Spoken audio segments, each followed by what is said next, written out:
Hello student, स्वागत है आपका हमारे यूट्यूब चैनल मैथ इंडियंस में।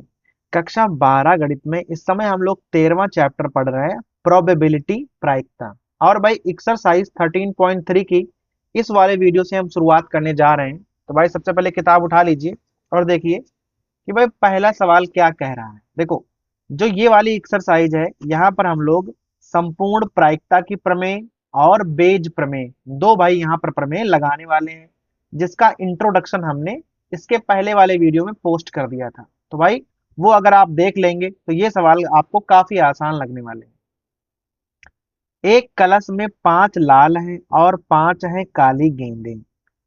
कह रहा है रैंडमली एक गेंद निकाली जाती है, उसका रंग नोट करने के बाद पुनः कलश में रख दी जाती है। एक गेंद निकाली हमने और उसका रंग नोट किया और उसे रख दिया। अर्थात भाई दोनों ही गेंद निकालने के चांस हैं, लाल भी हो सकती है और काली भी हो सकती है। पुनः निकाले गए रंग की दो अतिरिक्त गेंदें कलश में रख दी जाती हैं। इस लाइन पर बहुत ध्यान रखना है आपको। भाई मान लो पहले आपने लाल गेंद निकाली, उसका रंग नोट किया और उसको वापस रख दिया। फिर दो लाल रंग की गेंदें और आप कलश में डाल दोगे। उसके बाद फिर से एक गेंद निकालोगे और उसके लाल होने की प्रायिकता ज्ञात करनी है।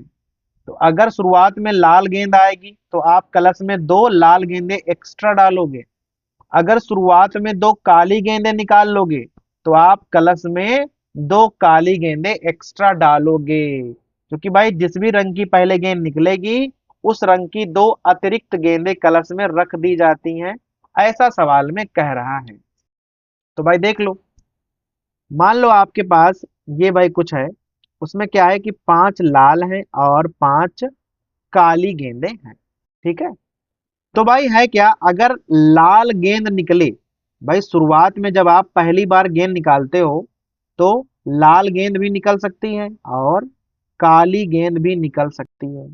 तो अगर लाल गेंद जो शुरुआत में निकली थी पहली वाली, उसे हम E1 मान लेते हैं। और अगर मान लो शुरुआत में काली गेंद निकल आई तो उसे हम लोग घटना E2 मान लेते हैं।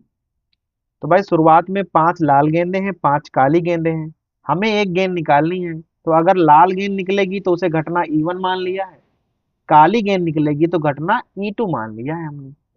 अब हमें दोनों की ना प्रायिकता निकालनी है। आप लिखोगे कि भाई लाल गेंद निकालने की प्रायिकता क्या होगी। देखो, 5 है लाल गेंदें और 5 5 10 है कुल मिलाकर गेंदें।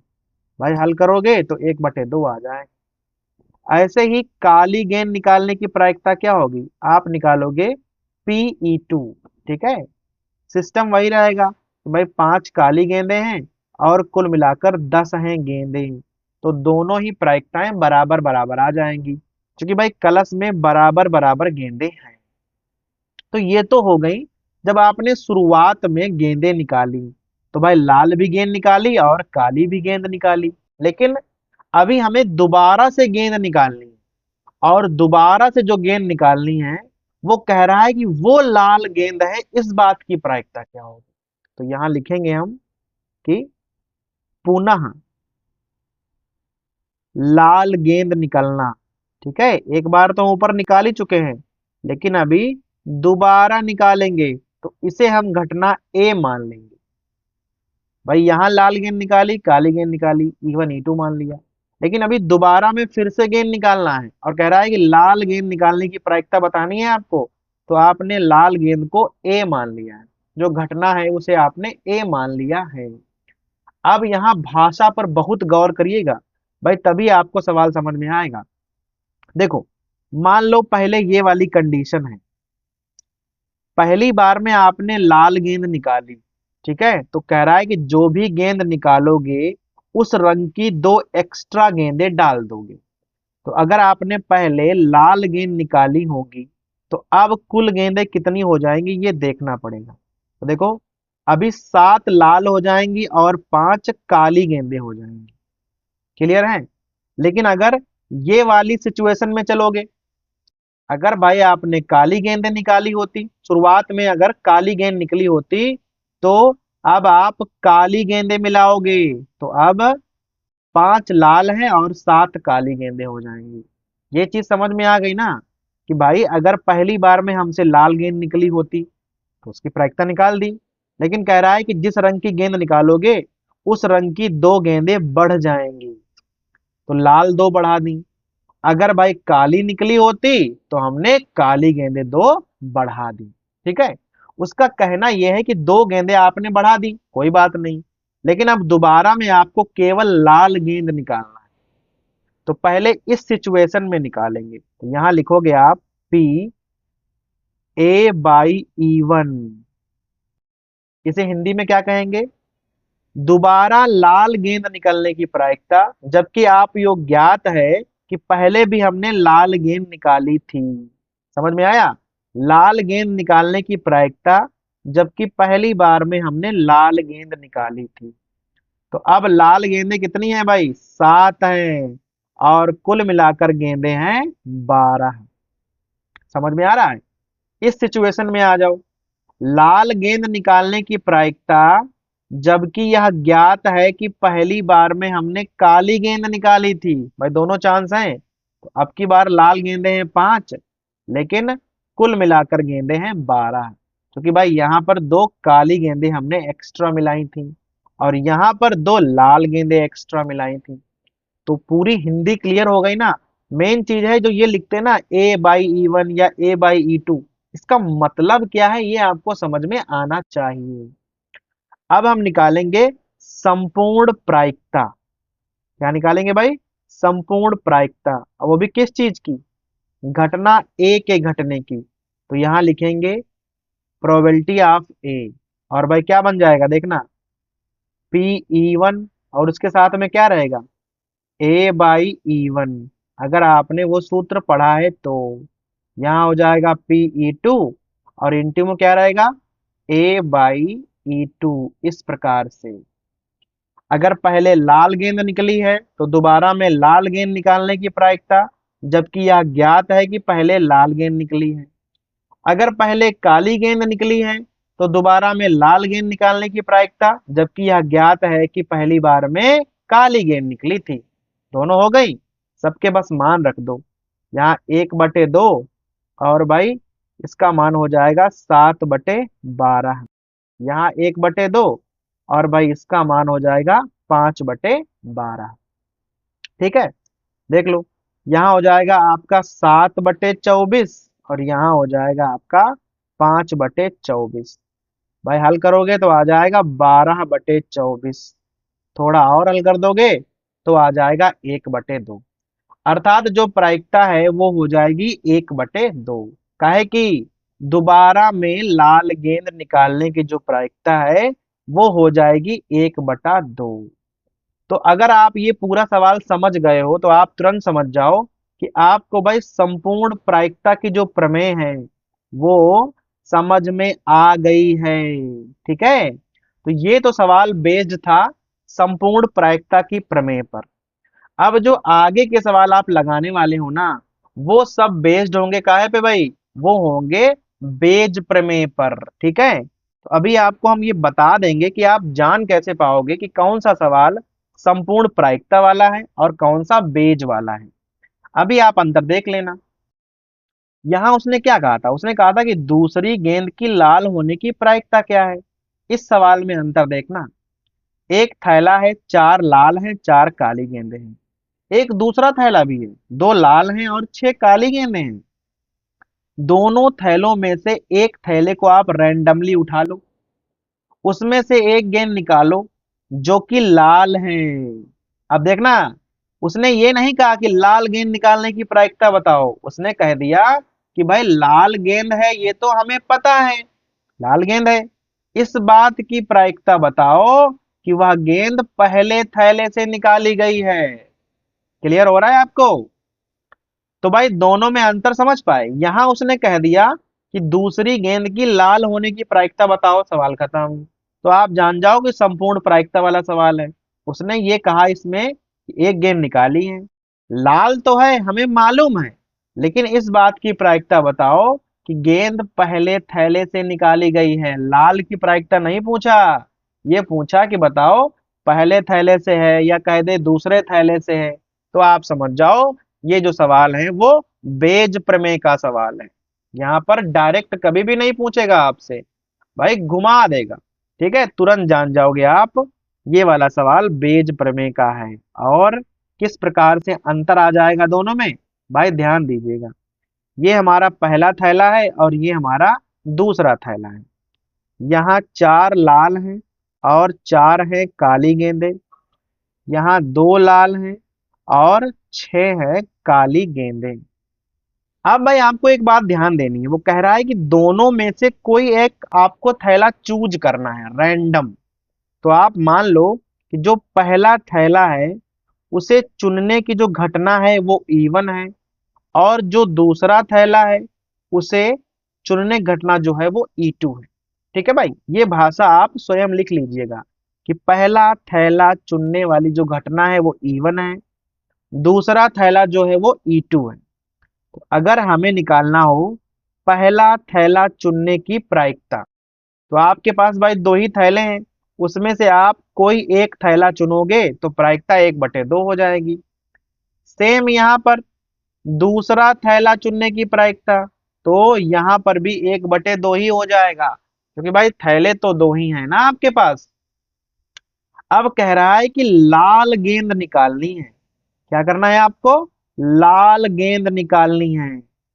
तो इस घटना को आपको कुछ मानना पड़ेगा, तो उसे हम लोग हर सवाल में पता नहीं क्यों ए मान ले रहे हैं, तो यहाँ पर भी ए मान लेंगे। लाल गेंद निकालने की जो घटना है उसे हमने ए मान लिया।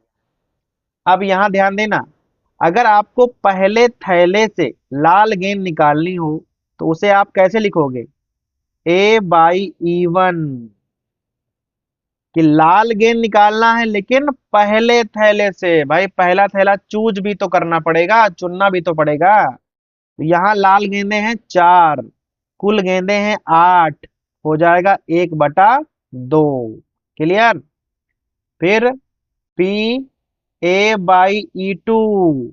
अभी दूसरा थैला चुनो और उसमें से लाल गेंद निकालो, तो क्या हो जाएगा, यहाँ हो जाएगा 2/8। भाई 2 लाल गेंदे हैं और कुल हैं 8, तो यहाँ हो जाएगा 1/4। क्लियर हो गया। अब आ जाओ भाई, अब क्या कह रहा है कि लाल गेंद निकाला है हमें ज्ञात है, लेकिन प्रायिकता बताओ कि वो पहले थैले से निकाली गई है। प्रायिकता निकालनी है पहले थैले की, तो यहाँ पर हिंदी क्या हो जाएगा, E1/A। इस प्रकार से आप लिखोगे इसको कि भाई लाल गेंद निकली है ये हमें मालूम है, लेकिन पहले थैले से निकाली गई है, इस बात की प्रायिकता बताओ। तो यहाँ आप लगाओगे बेज प्रमेय। जो कि भाई फेवर में हो उन्हें आप ऊपर रखो। तो फेवर में है पहला थैला, और संपूर्ण प्रायिकता की जो प्रमेय होती है उसे आप नीचे रखो इस प्रकार से। सूत्र आपका भाई तुरंत बन जाएगा, A/E2। अब केवल आपको मान रखने हैं, 1/2 और ये हो जाएगा 1/2, अपॉन में आ जाएगा 1/2, 1/2। इसका भी मान 1/2 है, लेकिन इसका मान है 1/4। ठीक है। अब यहाँ आ जाओ, देखो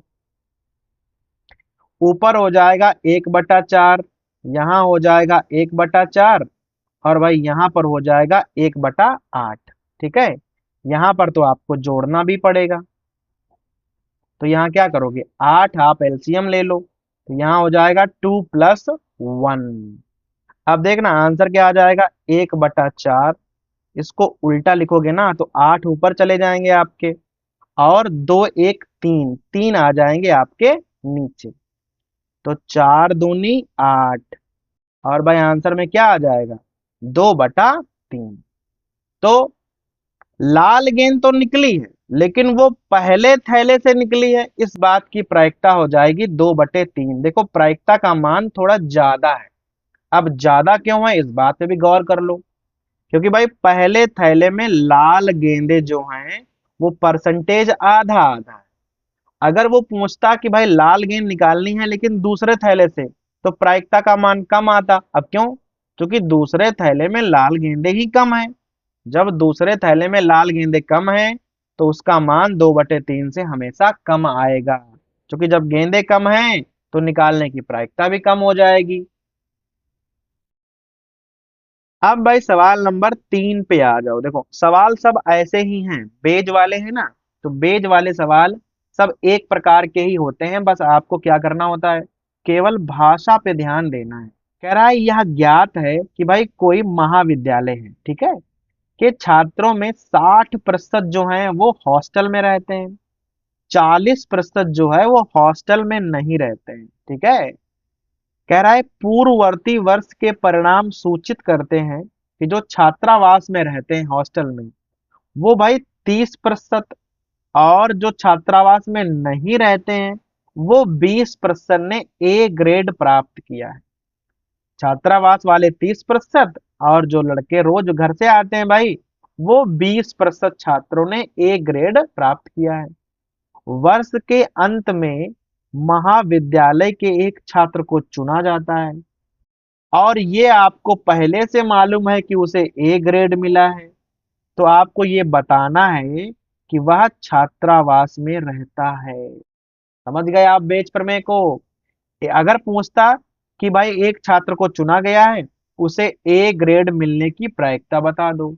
अगर पूछता ए ग्रेड मिलने की प्रायिकता तो आप तुरंत जान जाते ये संपूर्ण प्रायिकता वाला सवाल है। लेकिन उसने कहा कि ए ग्रेड तो मिला है, ये बात हमें पहले से मालूम है, लेकिन प्रायिकता तो ये बता दो कि वो हॉस्टल का रहने वाला है। तो आप तुरंत समझ गए कि ये जो सवाल है वो बेज प्रमेय वाला है। देखो भाई, तो यहाँ पर क्या है कि दो प्रकार के छात्र जो हैं वो हैं, एक छात्रावास वाले हैं और एक छात्रावास नहीं वाले हैं, ठीक है। हमने भाई छोटा छोटा भाषा में लिख दिया है। तो कह रहा है कि 60% जो छात्र हैं वो हॉस्टलर हैं और भाई 40% जो हैं वो हॉस्टल में नहीं रहते हैं। तो जो हॉस्टल में रहते हैं अगर उन्हें हम E1 मान लें और जो हॉस्टल में नहीं रहते हैं उन्हें अगर हम E2 मान लें, ठीक है, तो दोनों की प्रायिकताएं आप निकाल सकते हो, ठीक है। भाई हिंदी में भाषा आप स्वयं लिखिएगा, बस हम बताए दे रहे हैं कैसे लिखी जाती है। पहले निकालना है PE1, अर्थात कोई छात्र के छात्रावास में रहने की प्रायिकता। छात्र के छात्रावास में रहने की प्रायिकता 60% है तो 60/100 हो जाएगा।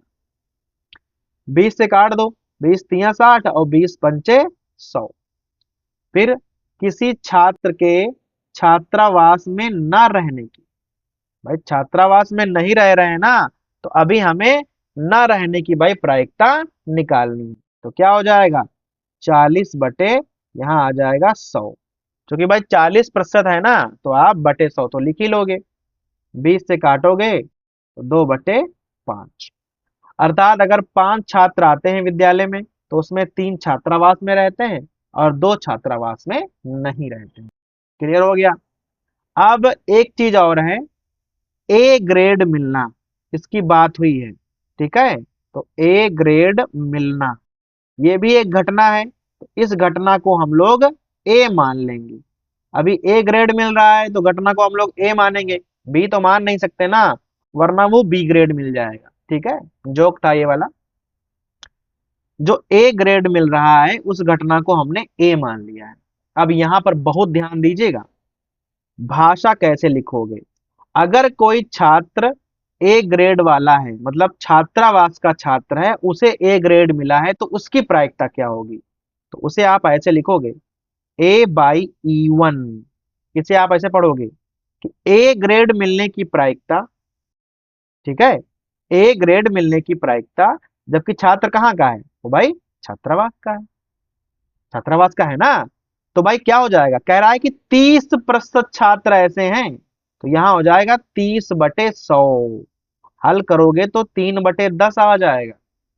अब इसका उल्टा भी वहां चलेगा कि भाई ए ग्रेड तो मिला है लेकिन छात्र जो है वो बाहर का है, छात्रावास में नहीं रहता है, तो ऐसे छात्र हैं 20/100।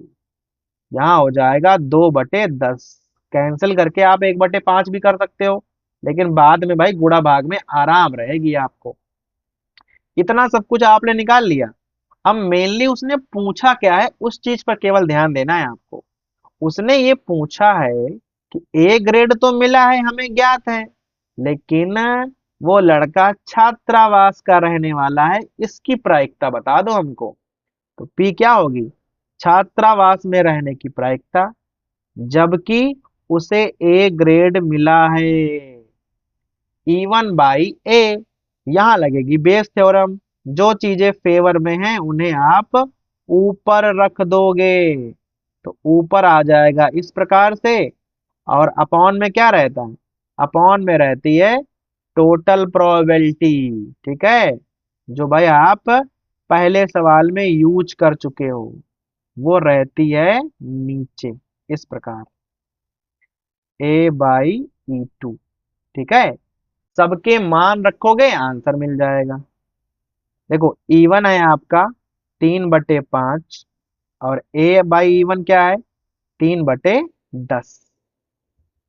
3/5 इंटू 3/10 प्लस E2 है आपका 2/5, और यहाँ हो जाएगा 2/10। तीन तिया यहाँ हो जाएगा 9/50, यहाँ पर भी 9/50, और दो दूनी 4/50। देख लो, यहाँ आ जाएगा 9/50, और 9×4 13/50। 50 और 50 कैंसिल, और भाई आपका आंसर आ जाएगा 9/13। देखा आपने भाई? तो अगर 13 छात्र, इसको समझो आप, अगर 13 छात्रों को ए ग्रेड मिला है, तो उसमें 9 छात्र हॉस्टल के हैं। समझे? ये प्रायिकता क्या है, इसको आप ऐसे पढ़ोगे कि अगर 13 छात्र हैं, आपको ये तो मालूम है इन सबको ए ग्रेड मिला है, ठीक है, लेकिन हॉस्टल में कितने रहते हैं? 9 रहते हैं। तो 13 में से 9 तो हॉस्टल के हो गए, और 4 हो गए बाहर वाले। और सभी को ए ग्रेड तो मिला ही मिला है, क्योंकि उसी का तो हम मान निकालने का प्रयास कर रहे थे। ठीक है भाई, समझ में आ रहा है? तो बेज प्रमेय बहुत आसान है, बस अगर आप सवाल को अच्छे से पढ़ते हो। ठीक है, अगर आप सवाल को अच्छे से पढ़ लेते हो, तो भाई बेज थ्योरम यूज करना काफी आसान हो जाता है आपके लिए। तो ये हो जाएगा हमारा सवाल नंबर 3। भाई देख लो, जो ये पूरी प्रश्नावली है वहां पर कुल मिलाकर भाई 14 सवाल हैं। ठीक है, तो इस वाले वीडियो में हम सवाल नंबर 3 तक ही हल करवाएंगे।